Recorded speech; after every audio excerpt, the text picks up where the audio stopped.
Olá, o Parcif é uma ferramenta que apoia aos pesquisadores ou investigadores a desenvolver a revisão sistemática de literatura. Essa técnica, revisão sistemática de literatura, ela é muito usada quando se quer detalhar, descobrir determinado tema, sobre determinado tema. O Parsifal ele está dividido em 4 fases principais: revisão, planejamento, condução e reporting. Nós vamos usar um exemplo da Emanuele para falar sobre o Parsifal, a ferramenta. Então, inicialmente, na fase de revisão, a gente define os detalhes da revisão, o título e a descrição do que vai ser a revisão. Em seguida, nós planejamos como vamos fazer essa revisão. No planejamento, a gente precisa definir vários detalhes e ele é a fase mais importante para você obter os resultados que você deseja. Então, no planejamento, nós temos como primeiro objetivo é uma definição do protocolo. Depois que a gente define o protocolo, trabalha a lista de avaliação da qualidade e depois como que a gente quer fazer a extração de dados. Vamos começar pelo protocolo. O protocolo tem os objetivos, o PICOC, que vocês já devem ter visto como teoria de revisão sistemática de literatura. Então, o PICOC é a sigla de população, intervenção, comparação, resultados e contexto. As perguntas de pesquisa ou perguntas de investigação, o que você quer descobrir quando você está buscando esse conjunto de artigos ou de trabalhos.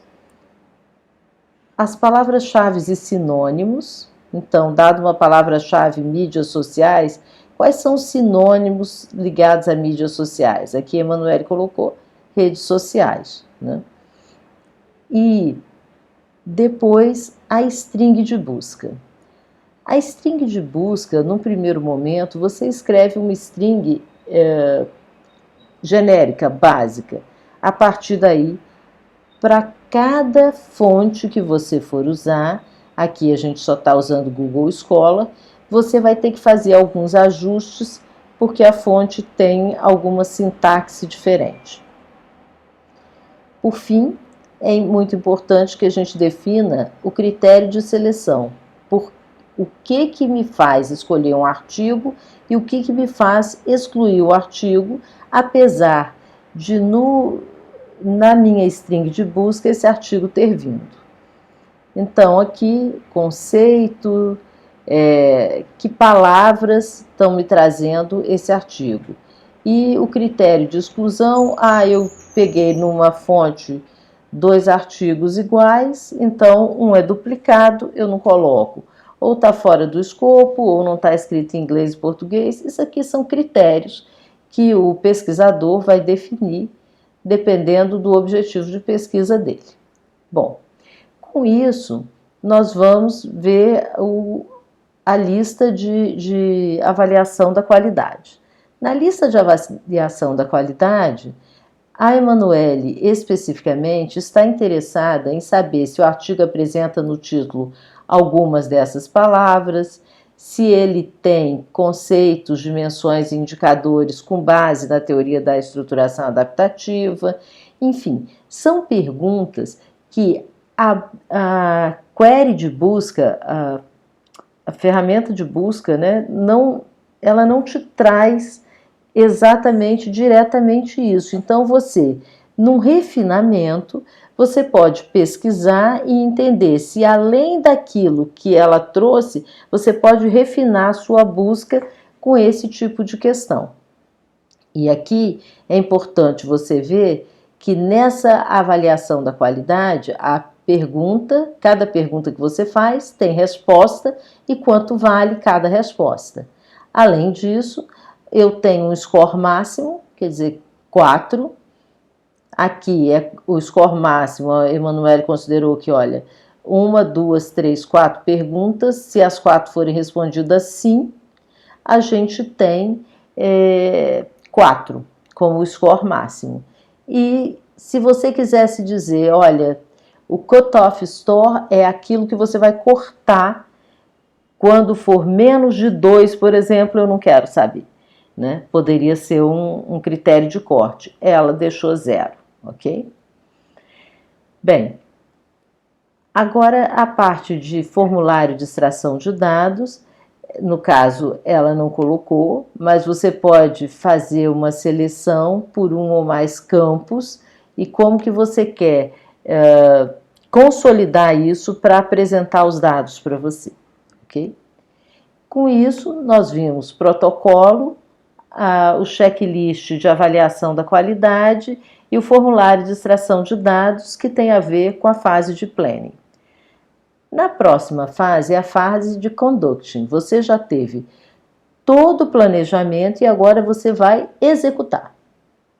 Para executar, a primeira coisa que a gente faz é pegar aquela string de busca, ela cai aqui direto, ela vem para cá.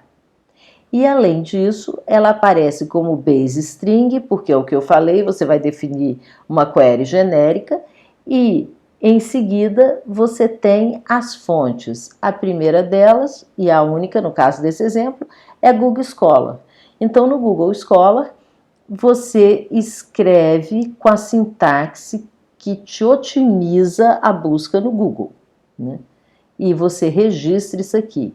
Uma coisa importante que a gente não falou ainda é que nessa ferramenta, no Parsifal, se você não, a cada coisa que você escrever, você não der save, ele não salva automaticamente e você perde. Então é um ponto de atenção que vocês devem ficar ligados, tá bom? Bom, aí com isso uma outra coisa é que o Parsifal ele é integrado com Scopus e com Science Direct Databases. E com isso, se você quiser fazer uma busca com essa string direto na Scopus, você não precisa, ele importa automaticamente para dentro da ferramenta se for coisas da Scopus ou do Science Direct, ok? Bom, no caso, a Emanuele escolheu ficar só com Google Scholar. Então, além da ferramenta, depois que a gente definiu qual é a pergunta, a query de busca, nós vamos importar os estudos. Como a gente faz isso?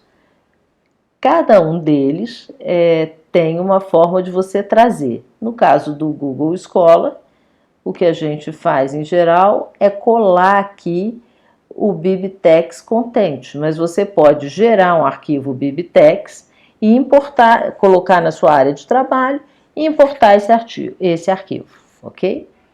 Então, no caso, ela trouxe 5 artigos importados, 5 trabalhos. Quando ela fez isso, nós vamos então selecionar o estudo. Quando a gente vai selecionar o estudo, o Parsifal, ele me traz a seguinte alternativa, Find Duplicates. Eu tenho que buscar se eu tenho algum artigo aqui que foi duplicado. Se eu clicar aqui, nesse caso ele está me dando No Duplicate Found. Se tiver o duplicado, você pode resolver manualmente ou mandar que ele resolva todos por ele mesmo, ok? Bem, então aqui estão os 5 artigos. A Emanuele já os classificou em aceitos e rejeitados. Se eu vier aqui pegar quais são os aceitos, está aqui, são 3, né? E eu clicar aqui nesse aceito, eu tenho por que eu aceitei, o Selection Criteria, que a gente colocou antes, ele está aqui, o título e o abstract, o ano, o autor e assim vai, ok? Se eu tiver feito alguma modificação aqui, save, porque senão não salva e você fica na situação original. Quando eu vier para reject, eu tenho 2 artigos rejeitados e aqui eu tenho o porquê que eu rejeitei o artigo, não consegui acesso ao texto completo. Óbvio que se for um texto que você entende que vale a pena, é correr atrás e buscar ter acesso ao texto completo, senão deixa ele para uma próxima, ok? Bem, depois que a gente selecionou os estudos e definiu quais são aceitos, quais são os rejeitados, não classificados, eu acho que não é uma boa prática. Você tem que definir se ele é aceito, rejeitado ou duplicado. Então, depois que eu fiz isso, eu vou trabalhar a avaliação da qualidade. Na avaliação da qualidade, lembra daquelas perguntas? Então, cada artigo que está aqui, ele foi verificado com relação às 4 perguntas que a Emanuele definiu no planning. Quando isso foi feito aqui, tem yes, parcial ou no, como ela havia definido lá também, lembram? Então, aqui ela faz essa avaliação dos 3 artigos e aí ela consegue, então, ter uma avaliação de acesso.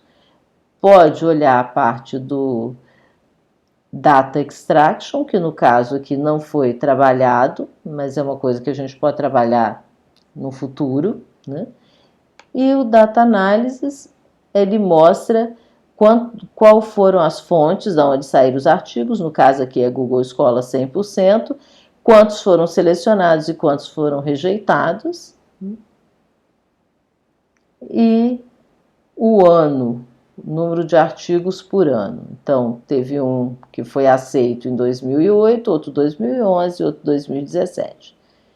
Com isso, basicamente, nós concluímos a parte de execução da revisão sistemática de literatura. O próximo passo é gerar os reportings. Uma coisa muito importante é que essa ferramenta, ela gera para você um arquivo em Word, onde ela vai fazer um resumo de toda a sua revisão sistemática. Isso é uma grande base para você poder escrever os resultados do seu trabalho. Então, se a gente faz uma extração aqui, ela vai abrir e vai mostrar exatamente planning, o que a gente fez, o PICOC, as perguntas de pesquisa, keywords e sinônimos, a string de busca, a query, fontes, os critérios de seleção e exclusão, as perguntas do Quality Assessment, as respostas, a condução em si, né? A query, a string de busca, e aí vai. Com isso, então, você concluiu o seu trabalho de uma forma muito rápida e uma visão geral dessa ferramenta que é muito útil para nós que fazemos revisão sistemática de literatura, e eu espero que vocês aproveitem tanto quanto nós. Obrigada.